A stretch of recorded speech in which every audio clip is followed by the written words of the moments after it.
Breaking news చూస్తున్నాం. వైకుంఠ ఏకాదశి టోకెన్ల కోసం శ్రీవారి భక్తులు పోటెత్తారు. తిరుపతిలోని రామానాయుడు స్కూల్ దగ్గర తొక్కిసలాట జరిగింది. కొందరు కింద పడిపోయారు, పలువురికి అస్వస్థతకు గురయ్యారు. ఒకరి పరిస్థితి ప్రస్తుతం విషమంగా ఉన్నట్లు తెలుస్తోంది.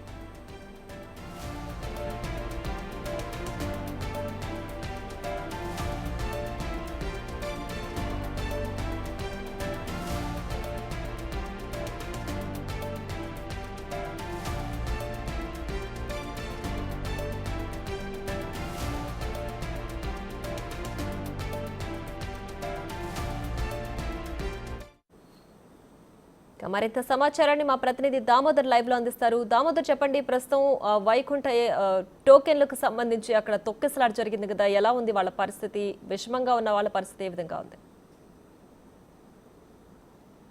ఏదైతే తిరుపతిలో 9 కేంద్రాల్లో ఏదైతే తిరుమల వైకుంఠ ఏకాదశి దర్శనం కోసం టోకన్స్ సెంటర్స్ను ఏర్పాటు చేశారు. ప్రస్తుతం ఆ సెంటర్స్ వద్ద తొక్కిసలాట జరిగి 25 మంది అస్వస్థతకు గురయ్యారు. వారందరినీ ఏదైతే ఎస్పీతో పాటు కలెక్టర్ దగ్గర ఉండి బయటికి ఏదైతే ఆసుపత్రులకు తరలిస్తున్న పరిస్థితి మనం విజువల్స్లో చూడవచ్చు.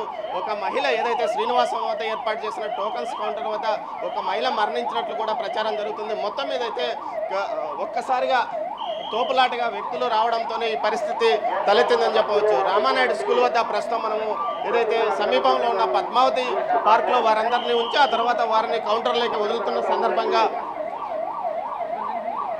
జరిగింది. మొత్తం మీద చూస్తే ఒకరు మరణించినట్లు తెలుస్తుంది. బాధితులను ఎవరైతే అస్వస్థతకు గురైన వారందరినీ ఏదైతే ఇటు నేరుగా అటు తరలిస్తున్న పరిస్థితి కూడా కనిపిస్తుంది. కలెక్టర్తో పాటు ఎస్పీ ఇక్కడికి చేరుకొని పరిస్థితిని పర్యవేక్షిస్తున్నారు. మరోవైపు దీనికి సంబంధించి పూర్తిగా పెద్ద ఎత్తున అంబులెన్స్లను తీసుకొచ్చి వారిని ఇక్కడ అస్వస్థతకు గురైన వారిని తరలిస్తున్న పరిస్థితి. శ్రీనివాసం వద్ద ఇక్కడ జరిగిన తొక్కిసలాట్లో ఒక్కసారిగా గేట్లు తెరిచిన వెంటనే ఒక్కసారిగా పెద్ద సంఖ్యలో ప్రజలు మూకుమ్మడిగా బయటికి రావడం, వివిధ ప్రాంతాల నుంచి ఉదయం 10 గంటల నుంచి వీరంతా ఇటు పార్క్లో ఉన్నవారు ఒక్కసారిగా టికెట్ టోకన్స్ కౌంటర్కు ఓపెన్ చేయడంతో నేరుగా క్యూలైన్లోకి వెళ్ళాలని ప్రయత్నించిన సందర్భంలో ఈ తొక్కిసలాట జరిగింది. తొక్కిసలాటలో చాలామంది అస్వస్థతకు గురైన పరిస్థితి. వీరిలో ఒక మహిళ మరణించిందని చెప్తున్నారు. సార్ ఒకరు మరణించారని చెప్తున్నారు. ఎంతవరకు సార్? హాస్పిటల్ చెక్ చేస్తాం. సార్ మొత్తం ఎంతమంది మీకు ఇప్పటివరకు? హాస్పిటల్కి ఓకే. అంటే కలెక్టర్ గారు చెప్తున్న దాని ప్రకారం తాను ఆసుపత్రికి వెళ్తున్నాను, అక్కడ పరిస్థితి చూసిన తర్వాత పూర్తిగా వివరాలు చెప్తానని చెప్తున్న పరిస్థితి. మరోవైపు అంబులెన్స్లు కూడా ఇక్కడికి పెద్ద సంఖ్యలో చేరుకుంటున్నాయి. ఇక్కడ అస్వస్థతకు గురైన వారిని అందరినీ ఇటు ఏదైతే ఆసుపత్రికి తరలిస్తున్న పరిస్థితి. ఉదయం 10 గంటల నుంచి అటు పార్కులో వారిని ఉంచారు. ఆ సందర్భంగా పెద్ద ఎత్తున తోపులాటలు బయటకు వచ్చిన సందర్భంలోనే ఈ ఘటన చోటు చేసుకుంది. ఎక్కడి నుంచి వచ్చారు? ఎంతసేపు నుంచి ఉన్నారు? మహారాష్ట్ర నుంచి వచ్చిన చాలా తప్పు జరిగింది. ఈ క్యూ వదిలే ముందు ఆడ అంతా ఒక 20 మంది గార్డ్స్ పంపిస్తలే ఇదంతా ఇబ్బంది కాకుండా ఇది చాలా ఇబ్బంది అయింది. పట్టించుకుంటే కాదు, క్యూ వదిలే లోపల ఒక 20 మంది గార్డు పంపిస్తలే ఈ ఇబ్బంది కాకుండా మేము 10 గంటలకు వదిలేస్తాం, 11 గంటలకు వదిలేస్తామంటే అయిపోతుండే. ఇదంతా ఆరున పెట్టింది కదా, అది తప్పింది. అసలేం బాగాలేదు. జనాన్ని అందరినీ పార్కులో కూర్చోబెట్టేసి ఒకసారి తొలిపి వదిలేసి ఒకరి మీద ఒకరు మెనపడిపోయి తీసుకున్నారండి. ప్రాణాలు పోయేలాగా చేస్తారు. ఏదైతే ఒక్కసారిగా అందరినీ వదలడం, ఆ సమయంలో సరైన సెక్యూరిటీ లేకపోవడం వల్లనే ఈ పరిస్థితి తలెత్తిందని చెప్పవచ్చు. ముఖ్యంగా పోలీసులు భారీగా ఇటు పూర్తి స్థాయిలో ఏర్పాట్లు చేశారు. అమ్మా, ఎక్కడి నుంచి వచ్చారు? अरेंजमेंट ठीक नहीं है, बहुत गड़बड़ है. हम लोग రండి మనకు కంట్రోల్స్ అయినాకనా పచ్చారు 3-4 అది పచ్చుతున్నట్టు అసలు ఇలా సచ్చి బతుకుతాను అసలు. దేవుడు దండం పెట్టుకోవడానికి వస్తారు, ఇలా చచ్చిపోవడానికి వస్తారు. మీరు ఎన్ని గంటలకు వచ్చారమ్మా? మేము ఉదయం నుంచి కాస్తాము 12 నుంచి. 12 నుంచి ఉన్నారు.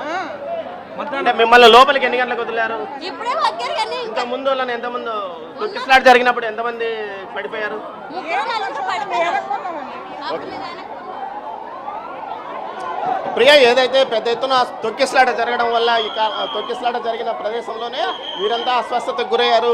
ఏదైతే పద్మావతి రామానాయుడు స్కూల్ సమీపంలో పద్మావతి పార్క్ ఉంది, ఆ పార్కులో ఉదయం నుంచి అందరినీ ఉంచారు. ఆ తర్వాత జరిగిన పరిణామాల నేపథ్యంలో ఒక్కసారిగా వారిని బయటకు వదిలారు. ఆ సమయంలో సెక్యూరిటీ లేదు. దీంతో పాటు టీటీడీకి సంబంధించిన అంబులెన్స్లు ఆలస్యంగా రావడం వల్లనే ఒక మహిళ మృతి చెందిన ఘటన కూడా తలెత్తిందని చెప్తున్నారు. మొత్తం మీద దీనికి సంబంధించి పూర్తిగా కొంత నిర్లక్ష్యము ఏదైతే ఇక్కడ ఉన్న అధికారులు కొంత నిర్లక్ష్యంగా వ్యవహరించారా లేకపోతే ఎందుకు? ప్రియా చెప్పండి. దామోదర్, అయితే ఉదయం 10 గంటల నుంచి కూడా భక్తులు క్యూ లైన్ లో వేచి ఉన్నారని చెప్తున్నారు. అసలు టోకెన్ల విషయంలో ఇంత సందిగ్ధత ఎందుకు నెలకొంది? భద్రతా వైఫల్యం అక్కడ చాలా స్పష్టంగా ఉన్నట్లు అనుకోవచ్చా?